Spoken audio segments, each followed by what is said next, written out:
Жалаң аяқ жүрудің жаңа маусымы басталды. Атырау топан суға дайындалуда. Мына жайықтың деңгейі тым көтерілсе, су осы канал арқылы теңізге барып құйылады. Мына мен былтыр тамыз айында 77 миллион теңге қарызым бар деп осы ютубқа шыққан едім. Сол кезде бірақ айтпағаным, соның алдында мен 65 миллион теңгеге таунхаус үйімді саттым. Сол 65 миллион теңгені мен қарызымның бір бөлігін жабуға қолдандым. Яғни барлығын қосқанда менде 142 миллион теңге қарыз болған. Енді сол 142 миллион теңге қарыздан қалай шығып келе жатырмын? Енді кейбір әдістерді мен осы YouTube каналымда айттым, видеоларымда. Бірақ сол былтыр видеоны ең бірінші салғанда, сол кезде қалған қарызым менің 77 миллион теңге болды. 65 миллион теңгені алып тастағанда. Яғни, біріншіден мысалы, сізде 200 мың теңге қарыз бар делік біреуге. Қалтаңызда қазір 1,5 теңге болса, міндетті түрде барыңызда 1000 теңгесін сол адамға апарып салыңыз. Ұялмаңыз. Енді әрине ол адам айтады, бұл не, бауырым, не істегенің? Ең болмаса 20 мың теңге, 50 мың теңге қылып бершеш, 1000 теңге қайда барады деген сияқты.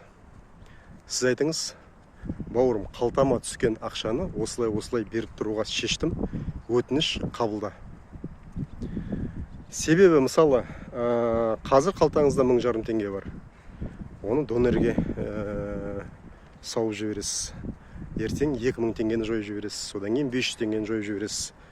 Аптасына бір 15 мың теңге шығып қалуы мүмкін. Сол 15 мың теңгенің ең болмаса 10 мың теңгесін сіз қарызыңызға беруге болар еді. Бірақ бір қызығы, сол 1000 теңгені бергенде сол адамға Құдай осы кеңістік сізді көреді, сізге таң қалады. Және сізге мүмкіндіктерді бере береді, аша береді. Бұл ақиқат өзімнің басымнан өткен, әлі де өтіп жатыр. Себебі сіз батыл қадам жасадыңыз, яғни стереотипке, ұят деген нәрсеге қарамадыңыз. Батыл қадам жасап, бардыңыз, 1000 теңгені апарып салдыңыз, сол адамға түсіндірдіңіз. Кетті. Бір ішіңізден бір сондай бір груз дейді ғой, сондай бір жүк түскендей болады. Сосын, мынандай сөз бар ғой орысша. В этом мире побеждает сильнейший деген. Яғни бұл өмірде мықтылар жеңеді деп. Енді бұрынғы әлемде, ескі әлем деген осы 2012 жылға дейін, осы күні кешеге дейін кімнің ақшасы көп, кімнің көлігі қымбат, сол мықты ол есептелген. Қазір олай емес. Қазір ең мықты адам ол шынайы адам, яғни честный адам. Қазіргі ең мықты валюта ол энергия және әрине шынайылық. Сізде шынайылық жоқ болса, сізде энергия болмайды. Себебі сіз энергияның барлығын сол өтірікке, ананы жасыруда, мынаны жасыруға жұмсайсыз да, ешқандай энергия болмайды. Сондықтан шынайылық ол сіздің мықтылығыңызды білдіреді. Үшіншіден, сіз біреуге қарсыз, бірақ сізге де біреу қарыз болуы мүмкін. Немесе бірнеше адам. Мен маған қарыз адамдарды мен кешіріп тастадым. Не үшін? Мысалы, сізге біреу қарыз болса, сізге тиімді, сізге қайтарғаны. Және сіз сол ақшаны аласыз да, өзіңіздің қарызыңызды жабасыз. Бірақ енді ол адам сізге бермей жатыр. Сіз кешіріңіз. Сізде кешіреді.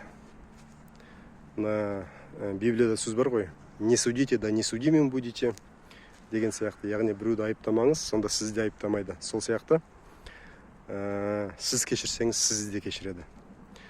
Менің мысалы бір адам 200 мың теңге қарызымды кешіріп тастады. Бір адам 3 миллион теңге қарызымды кешіріп тастады. Сондағы айтқан сөзі: бауырым Артур, мен саған сенемін, болашақ бір жобаларда бірігерміз, қазір мына қарызды кешірдім, жолың болсын деді. Бірақ мен сол адамдар кешірместен бұрын, маған кім қарыз, мен солардың ақшаларын кешірдім. Түсінесіздер ме? Шынайы кешірдім. Кейбіреулеріне сообщение жазу арқылы. Жалпы ол бәрі маңызды емес. Ең бастысы сіз өзіңіз моральный түрде кешірсеңіз. Яғни мысалы ол адамға мен кешірдім деп айтып алып қарызыңызды, бірақ ішіңізден тісіңізді немесе саусағыңызды тісіп жүрсеңіз, ол енді кешірмегеніңіз. Сондықтан осы бір үш нәрсені жасасаңыз, яғни кішкентай 500 теңгеден 1000 теңгеден қарызыңызды жайлап қайтарыңыз. Екіншіден шынайылыққа өзіңізді шыңдаңыз. Үшіншіден сізге кім қарыз, соларды кешіріңіз. Енді басқа бір үлкен бір техникалардың ішінен осыларды қолдансаңыз. Мен сізге қазір бір финансовый грамотность деген нәрсені үйретпей қойайын. Оның барлығы екінің біріне баратын шаруа емес. Мысал ретінде айтайын.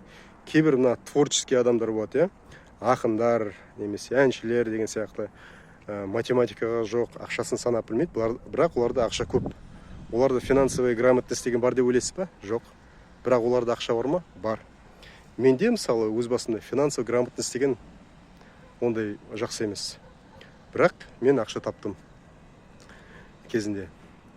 Қандай жолмен тапсам да әйтеуір таптым. Сондықтан ең басты нәрсе осы нәрселер. Осылардың ең бастысы шынайы болу. Сонда сіз жақсы ұйықтайсыз, өміріңізде бәрі тамаша болады. Сосын мына осы бір кезеңде мен жұбайымнан ажырадым, Менің балаларым қазір басқа қалада, Ақтауда тұрады. Сол бұрынғы жұбайыммен қазіргі жолдасы менің дос балам. Енді арамызда бәрі оп-оңай бола салған жоқ. Әртүрлі сынақтар болды, бірақ қазір қарым-қатынасымыз жақсы. Ол да керемет адам. Сондықтан осындай бір сынақтар өтіп жатыр. Осындай бір қарыздармен қоса. Сондықтан бұның барлығы өмірдің тоқталғаны емес, керісінше жаңа бір кезеңдердің басталғанының белгісі. Бай болыңыздар, бақытты болыңыздар, шынайы болыңыздар.